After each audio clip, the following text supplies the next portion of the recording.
Hi, everyone. Welcome to a new season of the Anywhere Uni podcast. To start the year, we're going to have one of my ex-student, Benji, who was a student in Singapore when I worked there, an IBDP student who is now studying at Cornell University. Hi, Benji. How are you?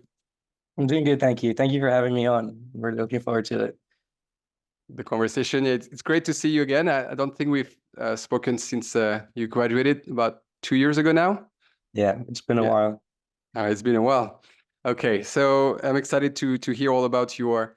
We're going to start with your journey in Singapore. That maybe I know a bit because I was your counselor there, and then we're going to move on to your experience in the last 2 years at Cornell University. Is that okay with you? Yeah, sounds great. All right. So could you introduce yourself and then maybe tell us where you come from, where did you live, what kind of school did you attend, up to the point to the end of the IB? Sure, yeah. Yeah, well, I'm originally German. I was born in Berlin. And while there in Germany, I also went to a British school. So when we moved to Singapore, like around when I was 10 years old, my parents put me in the British school at Tanglin as well. And then I kind of, yeah, spent my entire school career in Singapore at Tanglin, from year five up until GCSEs and then IB.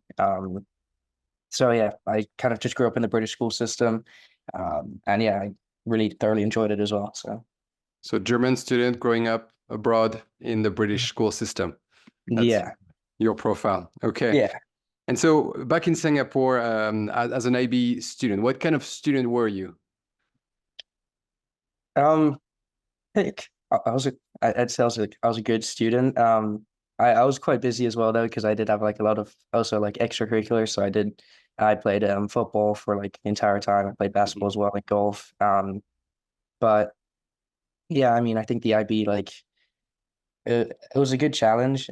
I enjoyed it. I think I went down the IB path as well because I didn't want to focus purely on like three subjects for A level, and I think it also helped that I had less free time during doing the IB because I procrastinate a lot and I put off my work a lot. So it was nice that like I had my schedule kind of made for me and I had the deadlines to hit. And I really enjoyed the IB. I think it provided like a really nice, like holistic and all round education. Yeah. So you feel like as an A-level student where you only have three subjects, maybe you would have been a bit more, it would have been harder for you to focus and study as hard. Yeah, I think so.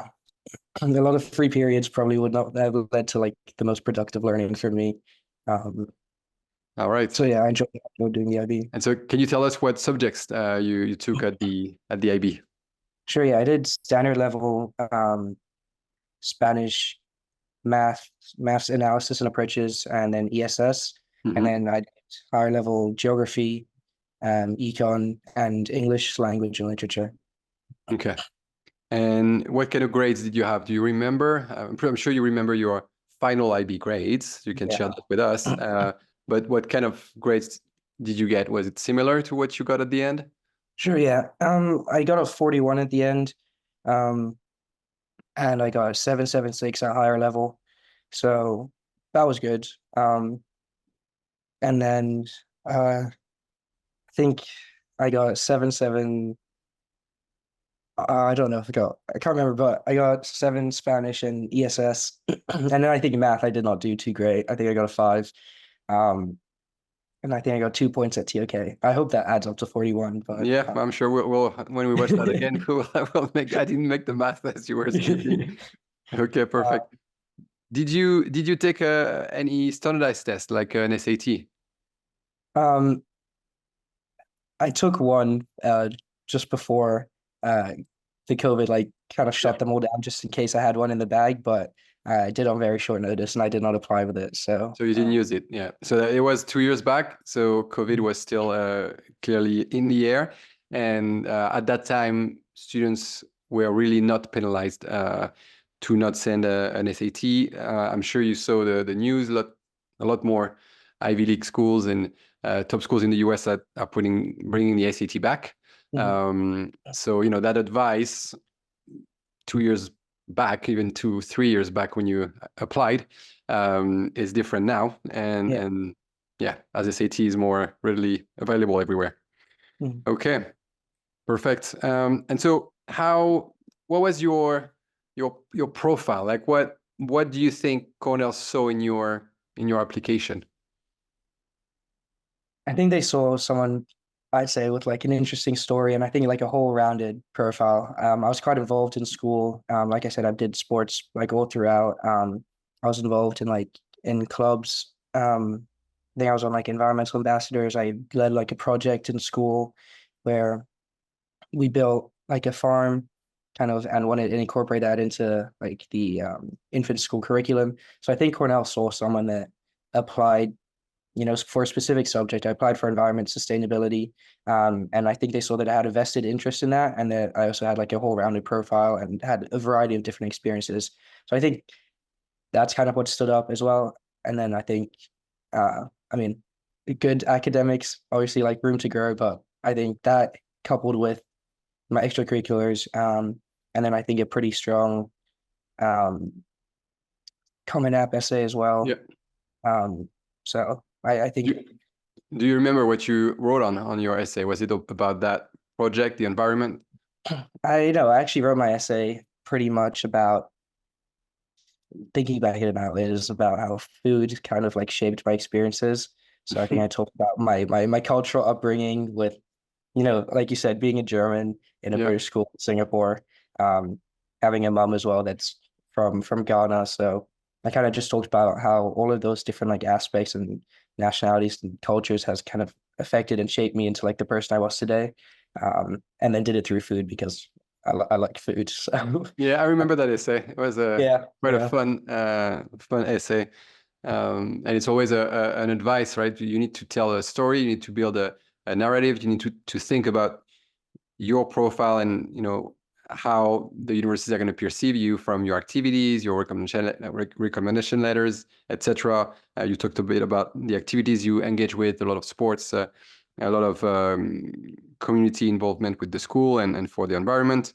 But that storytelling in the essay, to have a catchy essay, something that you're going to remember, is important. Yeah.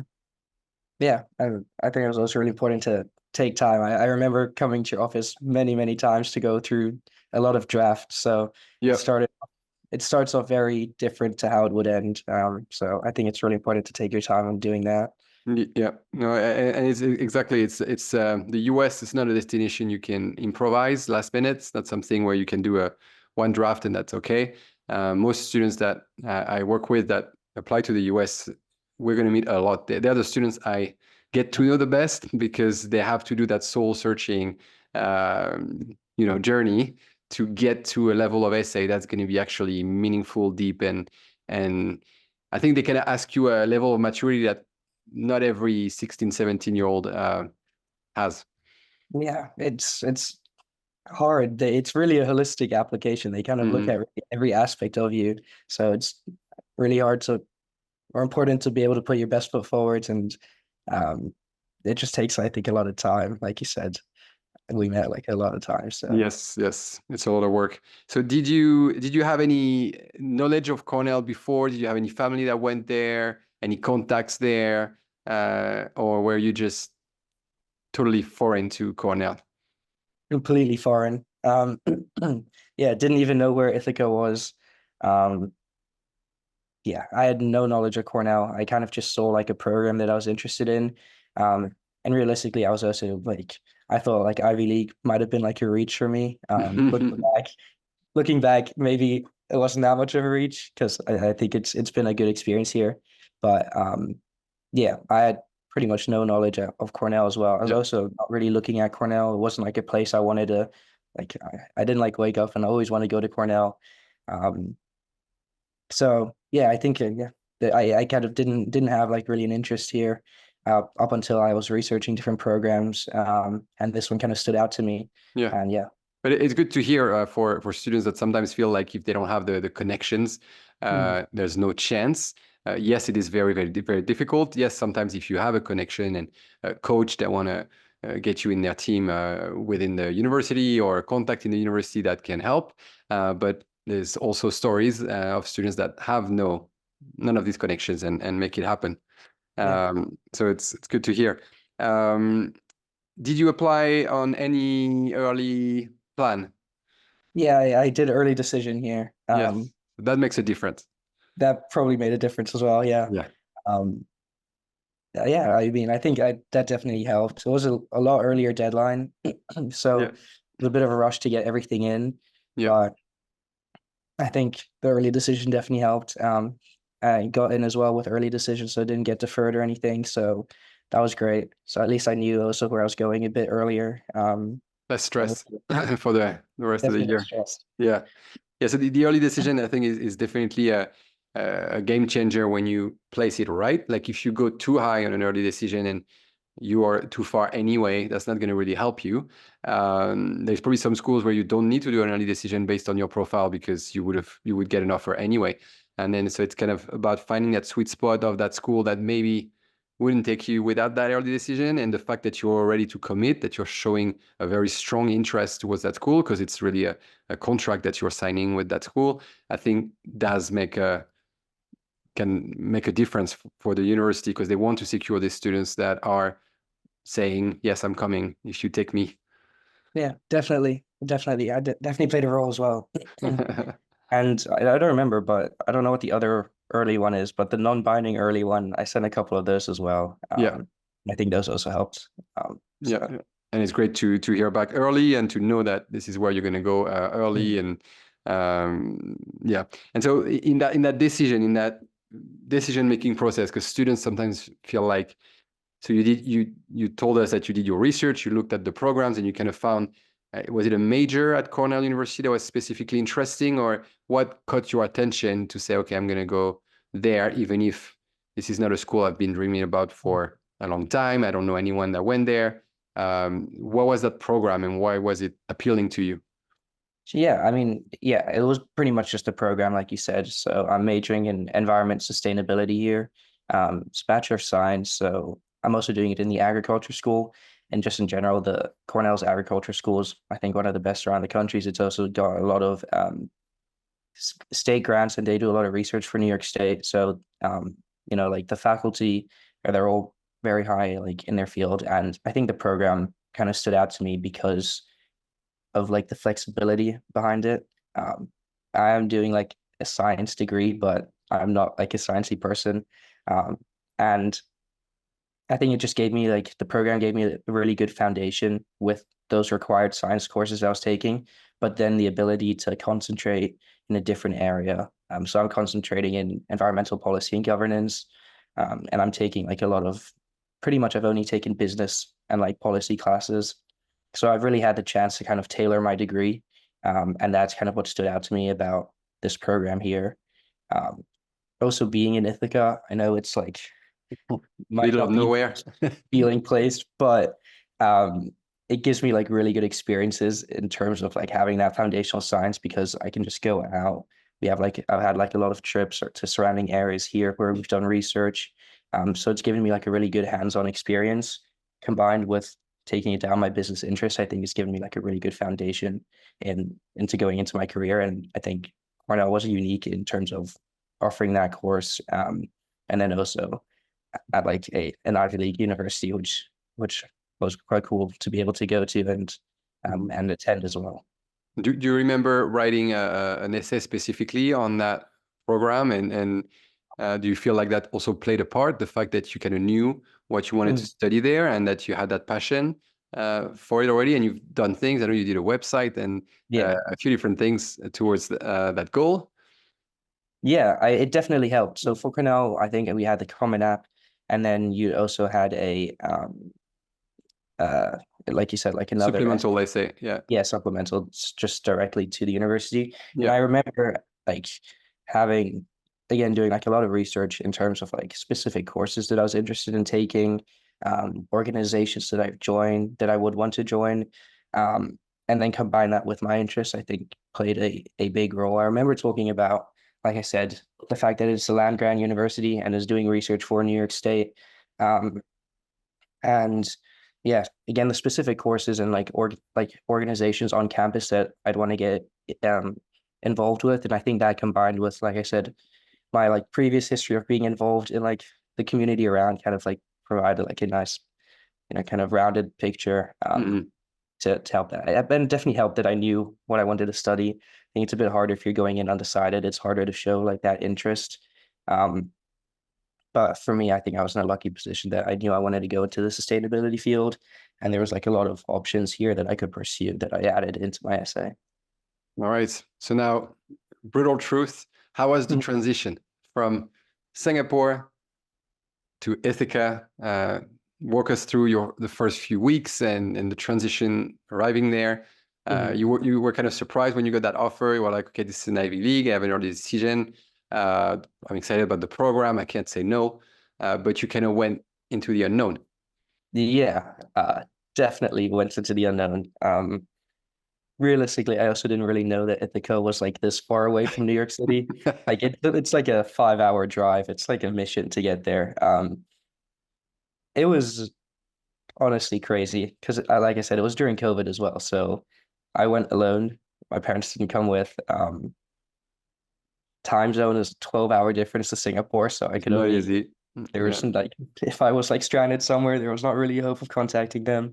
Um, yeah, so I remember I flew in to Syracuse, and then had to get all of my bedding, um, like actually like try to become an adult and move in. Stranded. Honestly, this was my first time in on the East Coast, so it was a pretty rough transition, I'd say. Um, Ithaca is very different than Singapore and Germany. I think we've got like maybe up tops 30,000 people. Um, also very rural. So it was hard. It was hard for sure. Freshman year was like an interesting transition. How long Luckily, like how long did it take you to feel good, to feel happy, and to feel like you were, enjoying the experience and making the most of it? honestly, um, that's kind of like a hard question to answer, I think, because like I tried out for the club soccer team here within Yeah. like 3 days of getting here, and then I got in, so that was like great. I had like a Oh, so nice that community. helped. Yeah. Definitely helped. Yeah, got to know like a lot of people. Still in contact with like seniors that were seniors when I was a freshman, Mm. see them, like over the summer. So that definitely helps a lot. But I think like the main thing about going to university is it ebbs and flows. Like there's really highs and then there's lows as well. Um, but honestly, I think I settled in quite quickly. I had like communities that I joined. I joined other clubs as well. Um, but I think it maybe took 1 or 2 months to be like fully settled in. Mhm. When you start like knowing your way around, you don't have to use like maps to get around campus. Um, you start recognizing more people. Yeah, so And it took like a month. But all right. Do you feel like you hang out more with international students? Do you feel like the American and international students are really mixing? Like what's the social atmosphere? um, most of my friends now are not international, mostly American, which is great. I think, like I said, the club soccer, I met a couple international guys just because I think soccer was more popular internationally. So, um, but yeah, I didn't really, I guess I haven't really been involved in terms of like the international community here. Mhm. I know like freshman year they have program houses, which is like the international house. I didn't live in that. I just lived in a regular dorm. Um, so yeah, I'd say it's been a mix. Obviously, Cornell has like a high percentage of international people in terms of like rare bare numbers, but schools, I think like 20,000 undergrad. So Yeah. majority is still American. But yeah, it's been a nice mix, honestly. Like it's always nice to see like another international kid, you have like certain things you bond on just being like in Ithaca and away from home. Were you the only German or the only one coming from Singapore, or was it? Could you Um, meet other? uh, I in terms of like people that I met, yeah, I was the only one from Singapore. Last year I met I think another one person that went to Dover in Yeah, Singapore. yeah. So uh yeah, I think it's a rare breed to have people from Singapore this far away from home, but there's definitely some here. All right. Is there an Ivy League feel, or would you say that and maybe talking to your other friends that are at different universities in the US or elsewhere, um, is there something different in terms of the pressure or the social life or anything? Um, yeah, I'd say so. I think there's like a certain sense that you are at an Ivy League, just in general. Also with the campus, it's a very like grand campus. And in terms of academics, it's very competitive. Also adapting, I think, to the American way of grading, I guess, compared to how we had it back at Tanglen or in the British Mhm. system is very different. Median grades are very high, so like there's a very small margin for error.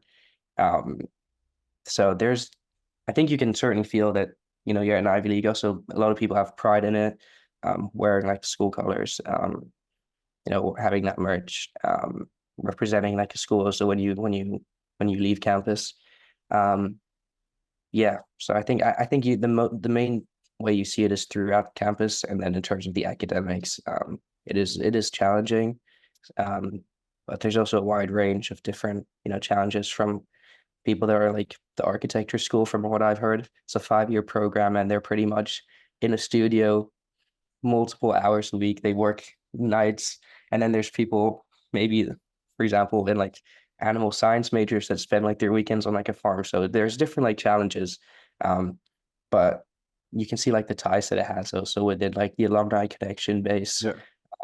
types of like speakers, visitors that we have coming to campus. Um, yeah, so I So think you can also see. you felt like you were able to still get your sleep, to get your social life, and to balance things. Like if you compare to your final year of IB, like what Mhm. was the workload and the intensity? Um, like for me again, I don't stress easily, so I think I had a great time. I had a lot of time to balance it. Also, like I guess just in general with the US, you kind of you plan your semester as you want it. You can take as many or as little credits as you want. Um, so my first semester, I think it's a good thing to like take less credits because you want to just get involved in like more things. I took like maybe 14 credits, which was like it was 5 classes, not a big workload. One of them was like a boxing class, Oh, cool. which helped me like get involved and like get to know like the place, I guess. But it really varies. You kind of make your schedule as difficult as you want it to be. Um, so I definitely had enough time to balance it, and that hasn't been an issue over the past like 3 years that I've been here. So. And did you feel any support, guidance from Cornell in terms of, because it's such a different system. You have to choose your Mhm. courses, you have to plan them, you have to, I guess, log in at a specific time and get your Yeah. course on time, and if it's full, and like, are you, sometimes students are, they're excited in the fact that they're going to have that freedom, and at the Mhm. same time, they're a bit worried that, how are they going to manage that? Yeah, I mean, for me, every major has their own office here, and you have a major like advisor, and then you Mhm. also have your individual advisor. So they are a lot of help. I get like multiple emails from them a day, just like reminding me of like important deadlines. Now that I'm in senior year, reminding me to like apply for graduation. I meet with them to like go over my schedule, pick out classes, make sure that I'm meeting all my requirements. So there's definitely like a sense of support. Freshman year as well, you're like the last person to enroll in classes, so your choice is just a bit smaller. Uh, but yeah, the older you get, the easier it gets, and it does get easier. So like senior year now, like I'm taking No pressure. no pressure, very relaxed classes. Um, was the first like group of people to choose them, so you pretty much can take anything you want. I haven't been able to take the wines class yet, which I think is like Cornell's saving grace and their like most popular class. But we'll see, maybe next semester. You get your final credit on the wine course. Exactly. Yeah. All right. Did you get any transfer credits with your IB, or is that not a thing? It's definitely a thing. There's loads of people that come here with like 30 credits already like completed. Really? Yeah, it's crazy. A lot of them have like AP credits. Yeah. For IB, it was a bit harder. I got in a bit of a contentious fight. Not a fight. I just kind of like Like tried an to argument. negotiate with university. Um, but yeah, I only got 6 credits for HL economics. They didn't give any credits for geography. They I didn't need the Spanish credits. If I was in a different college where there's like a language requirement, I would have got those as well. But yeah, I only came in with 6 credits, And which was would you recommend students to try to get these credits, or would you say it's better to start from the bottom, or could that hurt your GPA if you go too fast and skip too many credits? Like, what would you say? no, I don't think it doesn't hurt. I think it's great to No? come in with more credits because then you just have a lot more flexibility in terms of, for me, the economics credits took away like my intro to macro and microeconomic requirement here. So I didn't have to do those classes. I could go straight into intermediate. Um, Also, those classes are, if you get these credits, the reason they give you those credits is that the material that you covered Yeah, then is going to be the same that you covered will yeah, cover here. So I wouldn't say it's a waste of time, but yeah. there's Just gives no, you a lighter year, first year, yeah, as you said, where it's important to exactly. also get involved in different groups Yeah, and clubs and sports. And yeah. all right, great. So what's next for you? Do you already have a plan, a picture? What do you do after an undergrad at Cornell? So I don't know. I actually haven't told you this yet, but I'm graduating this semester. So I'm graduating a semester early. Oh, wow. Yeah, so Congrats. I'm done in December, which is kind of crazy to me, considering I feel like I just got here. The 3.5 years, I I guess, feel is like flown you by. just got here, so it's kind of weird to me to Yeah, hear that you're done in yeah, December. Okay. yeah. It's crazy, but yeah. I mean, the goal is to work in consulting, post grad. So I've been mid recruiting right now. Had some interviews recently, so waiting to hear back from In the them. US, is your goal to stay in the Yeah. US? To So move to New York, maybe?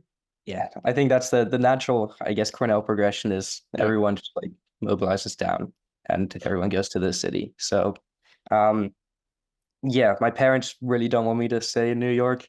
They would rather me like go live with my brother in London. Um, but I think it's worth, I already came here for college. I might as well stay here a bit Yeah, longer. and And extend it for a little bit more, right? It's three and a yeah, half exactly. years. You can do you have a 1 year visa after your degree? So I have a 1 year extension, but because I'm also a STEM degree, they give you a 2 year extension after that. So So you could get up to 3 years. 3 years. Yeah. Still hard to get a company to sponsor you. A lot of companies aren't really sponsoring right now. So it's challenging for sure, but I So even with a business and environment degree, it's considered STEM that you could get the 2 years extension. yeah, because my degree is environment sustainability and it's a Bachelor of Science. So As long as it's a BSc, is fine. yeah. Okay, cool. Yes, I didn't know that. Great. And so did you do some internships, no exchange abroad, I'm assuming, especially if you're graduating early. Yeah. Did you just cram the credits as much as you could to graduate early? Honestly, like I had no plan of graduating early. I kind of just like sat down, looked at my credits one day and was like, oh, this is like a possibility. And as you know, like Cornell and the university in the US is not cheap. So I might as well have just saved my parents like a bit of extra money.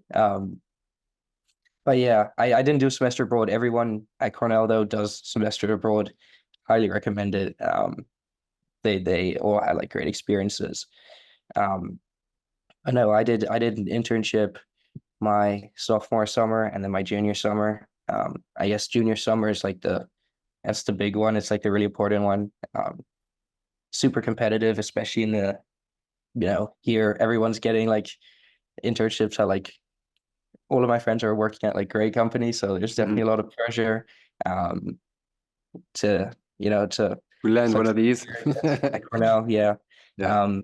But yeah, I worked at 2 smaller companies. I worked at a sustainability consulting company in my sophomore summer, which was it was a really cool experience. It was a startup as well, so I worked very closely with like the founders.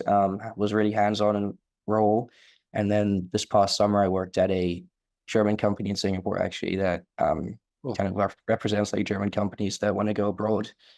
So that was a really cool experience as well. Definitely, I'd say non-traditional because people junior summer try to land, like a really big job that they want to get a return offer at. Mhm. Uh,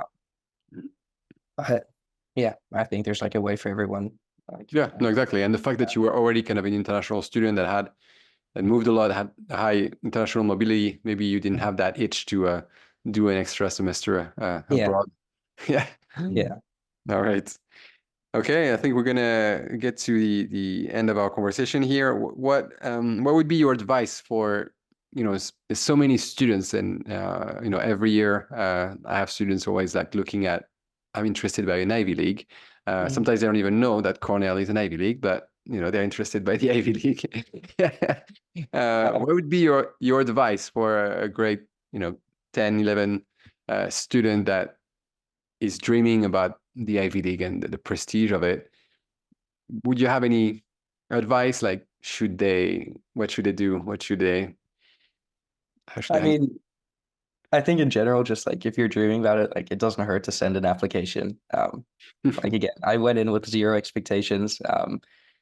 But I think, it's important. There are like minimum requirements. So that you have to do, like the academics is like the main thing. You need to have a strong profile. But like I said at the start, I think the US is very like is rare in terms of like different to UCAS applications or Europe, where they really look at like a holistic like profile of you. So I think if you can show that you're like passionate about what you're studying, if you have an idea about, where you want to take. So definitely, I don't want to make it sound like I had my life planned out, because I definitely don't. No, but you A lot you of had. stuff is going to change, but I think it's if you can just show that you're passionate about something, um, and try to also bring your personality out in your application, I Mhm. think it doesn't hurt. And yeah, I think you Yeah, just they want to see someone that wants to make a difference. It doesn't mean that exactly. this is what you're going to end up doing, but they want to feel that, yeah, that passion, that you want to make a difference, and they want to also see that you already took action. You did a lot of things. Already got involved, and I think that's how they can evaluate, and that's the difference between someone that's saying, "Oh, I'm passionate about this. I want to do this and that," Mhm. and hasn't really started anything, and a Yeah, student that is already on a journey. And so for some students like you, I think it was easier because you were passionate, you already took action, and you took action without thinking, I'm taking action because that's going to help me get into an Ivy League. exactly. And that's better because it sounds more genuine, and I think they feel it in the application. I know it's hard to hear. So they have to do that. Students have to, yeah, to look for that passion Mhm. and to ignite that passion, and that should lead them where they belong, I guess, Yeah. and where. I think like universities are looking for people that will like, contribute to their mission or what they're trying to do on campus. Um, so yeah, like you said, I think it's really important to show that. Also, if you don't have, I know we had this conversation during COVID, and you were like, there could be like a gap here where like, oh, why didn't you do anything during this year? And you kind of prompted me to like start, my website and stuff like that. So I think there's like, even if you're not doing it now, there's like ways to tie it in together. Um, but yeah, I think again, like I'm not gonna say like I didn't. It's important to back up what you do with Yeah. hard work, and I think do your due diligence, like work on it. Like this is gonna be your next 4 years, so you want to go to a place where you're gonna enjoy it. You're gonna be happy about what you're doing. Um, so I really just take the time to like think about it and then plan out, what you're going to do, because it is a big commitment. Um, yeah, Yeah, and you didn't only apply to Ivy Leagues, and I think no, it's very important. Like as you said like, okay, I have the grades, so and the motivation to try it and to put the effort to do all these yeah, drafts and spend the time. But you were realistic in the sense that you knew that the percentage was against, yeah, the odds were against yeah. you, but but you would have been happy in other places, and I think that's the right mindset. Yeah. Also, not to be disappointed and end up with nothing and be like, Mhm. this is the end of my Yeah. life. Yeah. Okay. Yes. Really important to plan it out. Like the odds are against you going into it, so whatever comes out of it, I think is a bonus. So, um, as long as you've got a plan to like approach it, I think you'll be fine, and everyone finds like their way. So, That's great. Is that website still active? yeah, it's still live. I don't think I've posted in like 2 years, maybe, but Oh, so it's you've posted a bit still at Cornell. Yeah, I've sparingly, Okay, added okay. it. So it was real. It was real. It Yes, was it a was real real. thing. It was real. Yeah. That's great. Anything else you want to share, or do you think we've covered it all? I don't know. I guess the Cornell life is like fun. I'm involved in Greek life as well, so that's like a Yeah, we didn't big talk area about that that, kind of but yeah. affected my like time here. It's been a lot of fun. Um, but yeah, I think that's No problem for international students to join Greek life? I think the biggest problem is like knowing about it. Like Yeah. I had no idea what it was. And I kind of got introduced to it. And then I think as an international student, you kind of like stand out during it because you're like, oh wow, this guy's like not from here. And then it's like, oh, I like think he's interesting, and then you talk to them more. So it's fun. It's been So it's good. did you live in the frat house, or is it just Uh, to organize things? I lived in the frat house for 2 years, and now I'm in like our annex. So I'm living with like I lived with 40 guys, I think, for 2 years, and now I'm living with my like pledge class, my seniors, in like a different house. Yeah, I was also on the e-board for my frat for a year, so I've had like different positions, had some experience. It's been fun. It's been Yeah, interesting. that makes strong friendship. I'm sure that are gonna last. Yeah, no, 100%. Yeah, of All right, that's great. Well, that was great to have you on the podcast, Benji. To see you again. Thank you very much for your time. course. I hope it was somewhat helpful. So, Yeah, it was very helpful. Thank you very much. I'm sure our students are gonna enjoy it. So thank you very much, everyone. This is the end of this podcast, and we'll see you on another episode of the Anyway Uni live podcast.